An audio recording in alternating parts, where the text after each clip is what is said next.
स्कंधमाता रूपरे दर्शन देउछंती मां समलेई चलीछि पार्वण ऋतु सबुआडे पूजा पाउछंती मां विशेषकर शक्तिपीठ मानकरे चलीछि मांकर स्वतंत्र पूजा विधि।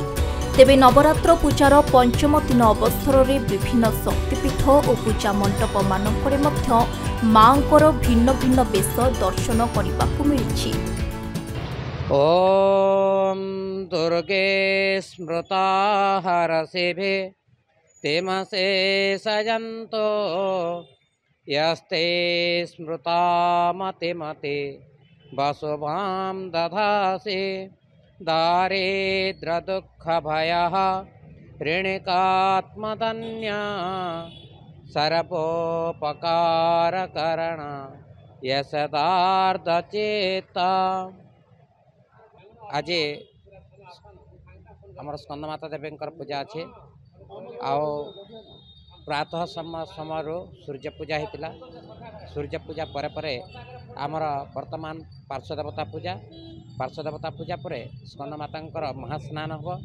महास्नान हो सारापर आमर विश्राम आलती दिज्व। संध्या समय जो बड़ आलती अच्छी से बड़ आलती हो सारापर आमर चंडी पाठ पठन एवं होम इत्यादि करा। आज सकाळू मां स्कंधमातांकर स्वतंत्र पूजार्चना करा जायतिला। सकाळू मंगल आरती परे सर्वसाधारण दर्शन पाई मंदिर खोला जायतिला।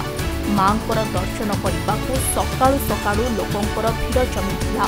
मांको दर्शन करी पूजार्चना करी भक्त माने आशीष लाभ करथिले।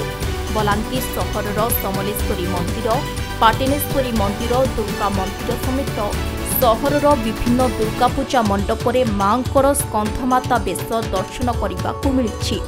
मान्यता अछि मां हेउछंती प्रत्यक्ष देवी। एही उपलक्षे मां को दर्शन कले मनोवांछा पूर्ण हेबा सहित शुभ फल मिलिथाय। आज मांकर पंचमी दिन रे स्कंदमाता बेश रे भक्तों को दर्शन देकर माँ बहुत सुंदर दिशुचे। गंभीरा घर के गले जना पड़ुचे।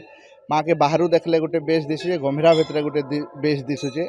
जा देवी सर्वभूतेषु माँ सर्वरूपेण संस्थिता। जे जनता भक्ति नहीं करी आछे माँ ताके सेंता रूप रे दर्शन दौचे।